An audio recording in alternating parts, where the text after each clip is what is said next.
can I turn this Schefflera houseplant into a bonsai tree in 12 months?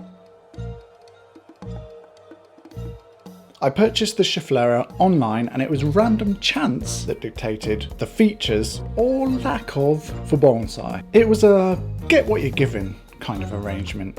I remove it from the pot and begin pulling the soil surface back. The first step is to figure exactly what we have to work with. Are there multiple plants here, or is it a single trunk with lots of branches? I'm often asked why I don't use water, like a hose, to remove the old soil. Now for me, it does depend on the situation. In this case, I don't want to remove all of the soil. I want to maintain some of the soil and root ball untouched in order to get a bit of a boost in recovery time. And chopsticking is a much more precise and cleaner way for me to achieve that.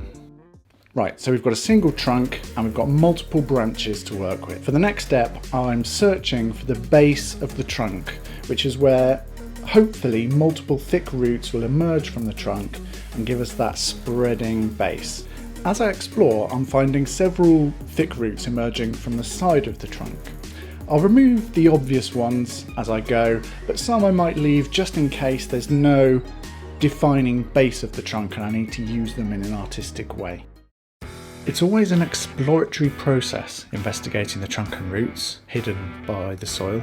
Occasionally you get lucky and find great taper and a good distribution of roots, but it's pretty rare. Usually you get roots growing from up and down the trunk, coming out at weird angles and causing ugly swelling where we don't really want it for bonsai. Such are the perils of using unseen plants that were never intended for bonsai training.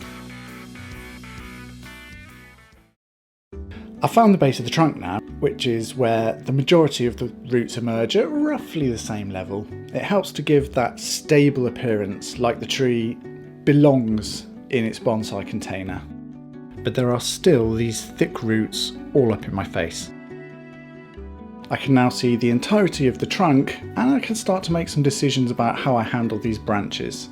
So the trunk is straight and upright, and there are numerous branches which are also straight and upright.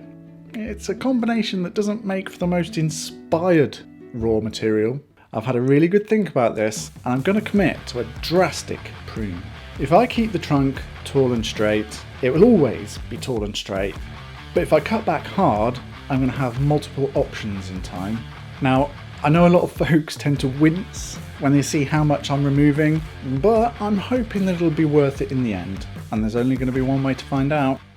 In cutting these branches, I want to cut them back as hard as I possibly can so that any new growth is in a usable location. I need to make sure that I leave at least a set of leaves on each branch, otherwise we risk the branch dying right back. Now, the first set of leaves on each branch is actually quite high up, so it's going to look awkward for the longest time. Hopefully we'll get back buds and then we'll be able to cut back further to give us something that looks a bit more proportional.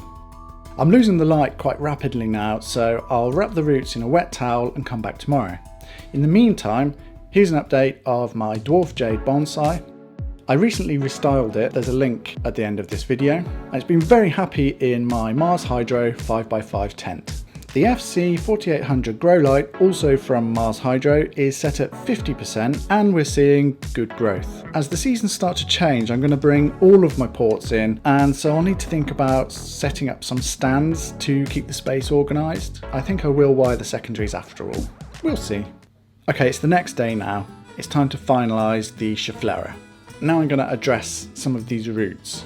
I've got some roots that are sort of wrapping around and clinging to the trunk at an awkward angle. I'll remove those as they don't look great, and as they grow and thicken, they'll only look worse in time. This particular thick root is snug to the trunk and extremely awkward. Honestly, I'm starting to regret the decision to cut it off.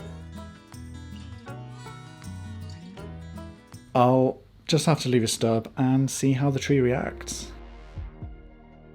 Now I've got the trunk and the roots at a stage where I'm ready to pot the tree.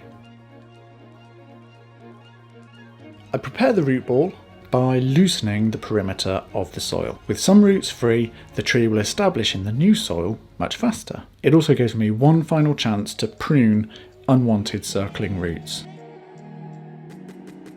I'm not really sure about the planting angle, so I'll set the trunk perpendicular and see what the tree gives us. To do that, I'm creating a level-ish surface on the bottom of the root mass.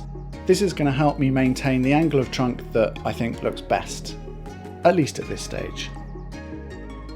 The soil mix I'm using isn't my typical bonsai substrate. What I want from this tree is maximum vigorous growth. I'm not looking to refine it at this stage, I just need as many different branches and as many different options as I can, so I'm going for more of a growing mix rather than a refining mix.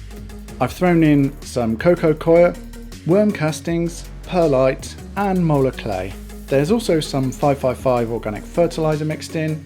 I'm just going for an approximate mix, giving me moisture, nutrient and airy components to give me that maximum root health and vigorous growth. If I use something like akadama at this stage, the growth will be slower and finer, but it'll take longer for me to get to a convincing image. I'll transition to a more refinable bonsai substrate when the tree is later in development, otherwise progress is going to be slow. Okay, I'll tie the root ball into the pot with my wires, backfill with some soil, and work the substrate into the gaps with my chopstick, which doesn't take long, just a quick poke here and there. With that work done, I'll set this tree under my Mars Hydro FC4800 and see what the tree gives us. I'll be posting regular updates, so be sure to subscribe and follow along. If you give any of this a try, let me know how you get on down in the comments. I will see you in the next episode.